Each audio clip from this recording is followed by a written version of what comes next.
కారం రంగు రుచితో ఉంటుంది. ఆచి మిరపపొడి అదరగొట్టే కారం రంగు రుచి. మనోజ్, నువ్వు నా బిడ్డవి. లక్ష్మీ ప్రసన్న, విష్ణువర్ధన్ బాబు, మనోజ్ కుమార్. నిన్ను ఎలా పెంచానురా నేను? అందరికంటే నిన్నే గారాభంగా పెంచానురా. నీకే ఎక్కువ ఖర్చు పెట్టి చదివించాలని ప్రయత్నం చేశానురా.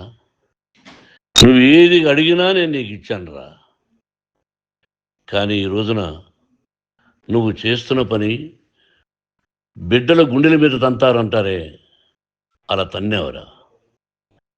మనసు ఆవేదనతో కింగిపోతుందిరా. నేను మీ అమ్మ ఏడ్చుకుంటున్నావురా. జర్నలిజం ఉన్నది లేనిది, లేనిది ఉన్నట్టు రాస్తున్నారా. నువ్వు నన్ను కొట్టడం ఏంట్రా? నా బిడ్డ నన్ను తాకలా. ఇద్దరం ఘర్షణ పడ్డాం కొన్ని కారణాల వల్ల. ప్రతి ఫ్యామిలీలోనూ ఉంటాయిరా ఇవి. లేనివాడు ఎవరైనా ఉంటే ప్రపంచంలో ఒకరున్నారేమో, 1% ఉంటుందేమో. అటువంటి వాళ్ళ ఇంటికి వెళ్ళి కాళ్ళు గడిగి నిద్ర పూసుకోవచ్చు. భారత భాగవత రామాయణాలు చూశావు కదరా. ఏమిటిది? మీ అమ్మ ఎంత కుమిలిపోతుంది ఈ రోజున హాస్పిటల్ చేరింది. నీ వల్ల హాస్పిటల్ చేరుతాను. చూడు మనోజ్, నీకన్నీ ఇచ్చిన ఈ రోజున నువ్వు నా గుండెల మీద తనడమే కాకుండా అపకీర్తి తీసుకొచ్చావు. ఏదేదో రాశావు, ఏదేదో చెప్తున్నావు. కొంతమంది జర్నలిస్టులు ఉన్నది లేనిది, లేనిది ఉన్నట్టు రాసేవాళ్ళ తత్వం వాళ్ళకి. ఎందుకంటే టీఆర్పీ పెరగాలి.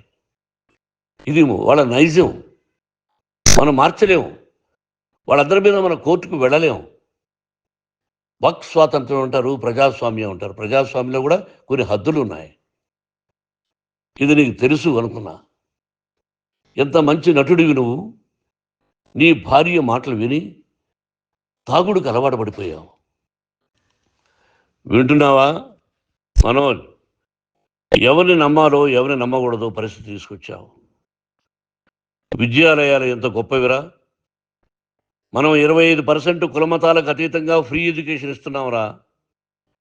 క్యాస్ట్ అనేది తీసేశాను రా 92లో ప్రాస్పెక్ట్స్లో. నువ్వు చదువుకున్నావురా. అక్కడ చదువుకున్న బిడ్డలు IAS, IPS అయ్యారురా. ఎంతోమంది గొప్పవాళ్ళు అయ్యారురా. నువ్వు నటుడుగా ఎంతో గొప్పవాడివి. తాగుడికి అలవాడబడి నువ్వు నీ భార్య ఇంట్లో బిహేవ్ చేస్తున్న విధానం ఆ భగవంతుడు సర్వేశ్వరుడు తెలుసు. భగవంతుడు చూస్తున్నాడు రా. నేను తప్పు చేసినా, నువ్వు తప్పు చేసినా, ఎవరు తప్పు చేసినా. ఎంత అవకాశం ఇచ్చావు మాట్లాడుకునేదానికి అందరికీ. ఇన్ని సంవత్సరాల్లో మన విద్యాలయాల్లో ఒక్క తల్లి కానీ ఒక తండ్రి కానీ ఏమైనా చెప్పారా? ఆ బిడ్డలు మన బిడ్డలు రా. మీరెంతో నాకు అక్కడ ఉన్నవాడు కూడా నా కూతుర్లు, నా కుమారులు. ఎంతమందికి ఫ్రీ ఎడ్యుకేషన్ ఇస్తున్నావు. వాడి దగ్గర ఏది ఆశించరా. నువ్వు ఎందుకు ఇలా తయారైపోయావు? ఎందుకు ఇంట్లో ఉండే పనివాళ్ళు అందరినీ కొడుతున్నావు? పనివాడు వాడు పని చేసుకున్నానికి మన ఇంటికి వచ్చాడు రా. ఆ పనివాడిని కొట్టడం చాలా మహాపాపంరా. నేను వేరురా. నేను దండించడం వేరురా. నేను ఎవరిని ఆ చిన్న వాళ్ళని కొట్టి ఇచ్చేసి చేయలేదురా. సినిమా ఇండస్ట్రీలో మోహన్ బాబు కొడతాడు, తిడతాడు అంటే అది షూటింగ్లో జరిగి ఉండొచ్చేమో. కానీ ఇంట్లో ఉండి 10 సంవత్సరాల నుంచి 20 సంవత్సరాల నుంచి పనివాళ్ళు ఉన్నారు. నేను ఇంట్లో లేని సమయంలో వాళ్ళందరినీ కొట్టి వాళ్ళ ఫోన్ లాక్కొని ఒకడైతే చచ్చిపోవాలి.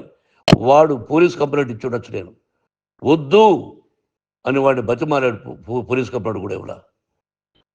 ఇంకైనా నువ్వు నీ భార్య మారి బయట ఉండండి రా అన్నాను నేను. లేదు డాడీ, తప్పు చేయలేని ఒకసారి వచ్చావు, మళ్ళీ తప్పు చేశావు, మళ్ళీ వెళ్ళావు, మళ్ళీ ఈసారి తప్పు చేయనన్నావు. ఏమండి వీడు తప్పు చేయడం అని మీ అమ్మ చెప్పింది. ఇంట్లో పెట్టుకున్నా. మళ్ళీ నువ్వు చేస్తున్నది, ప్రతిరోజు నువ్వు తాగుతున్న విధానం నీకే తెలుసు. ఇది ప్రజలు నమ్ముతారా లేదా అనవసరం నాకు.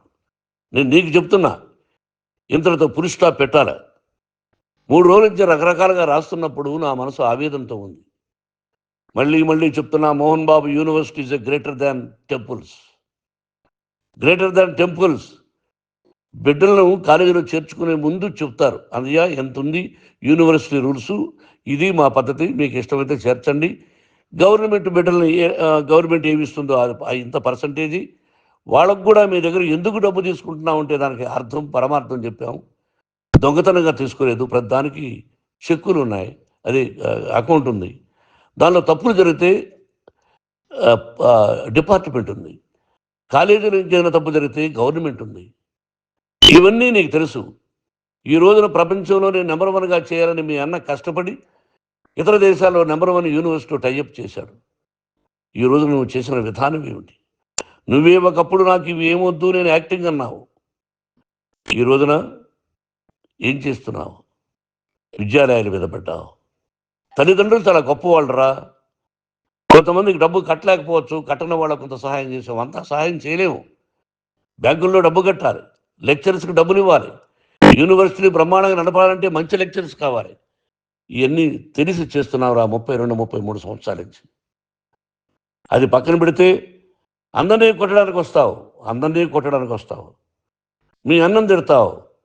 ఒక వ్యక్తి వినయ్ గారని ఆయన వ్యక్తి హెల్ప్ చేయడానికి వస్తే ఆ వినయ్ ఎవరు లజ్జాగుడికి చంపేస్తాను వాడు అన్నావు. ఇవన్నీ ఎంత తప్పురా?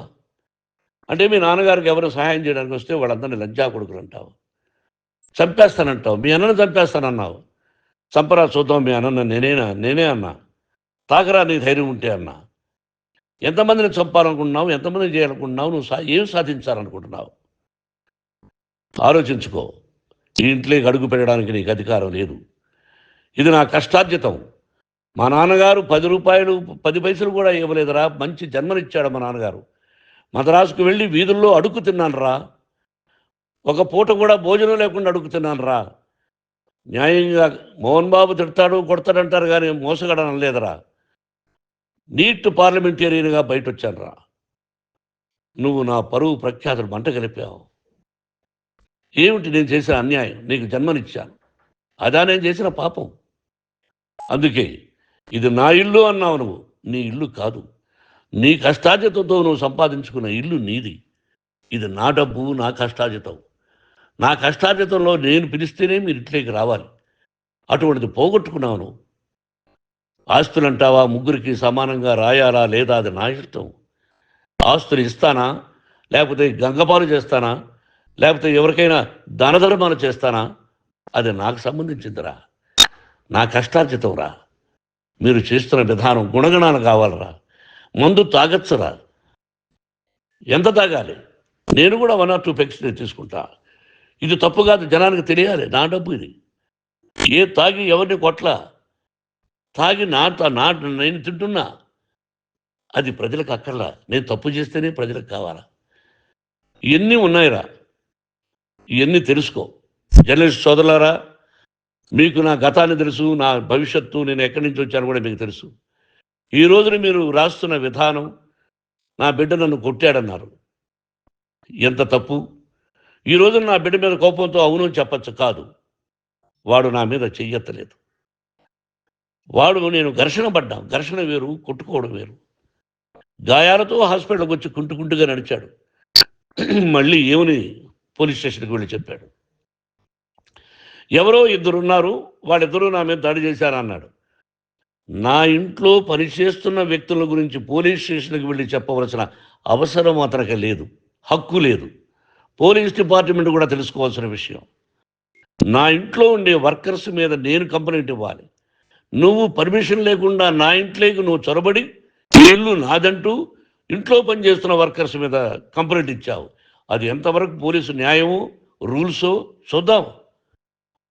పోలీస్ డిపార్ట్మెంట్ ఇంటికి వచ్చింది, వాళ్ళకి రాశాను ఉత్తరం, అయ్యా నేను సీనియర్ సిటిజన్ని, నాకు రక్షణ లేకుండా ఉంది, నా బిడ్డ వల్ల నా ఇంట్లో నుంచి నా బిడ్డను పంపించేసి ఇది నా ఇల్లని. వాళ్ళు నాకు సమాధానం ఇవ్వలేదు, ఇవ్వకపోగా ఎవరిని పట్టించుకోలేదు. ఇప్పుడు పోలీసు వాళ్ళు వచ్చి ఏమన్నా రూల్స్ ప్రకారం నా బిడ్డ ఇంట్లోకి రాకూడదంటే మాకు హయ్యర్ డిపార్ట్మెంట్, హయ్యర్ అథారిటీ వాళ్ళు ఫోన్ చేశారు, మీరు ఎవరిని స్టాప్ చేయొద్దండి, బయట నుంచి ఎవరైనా వస్తే వాళ్ళని స్టాప్ చేయండి అన్నారు.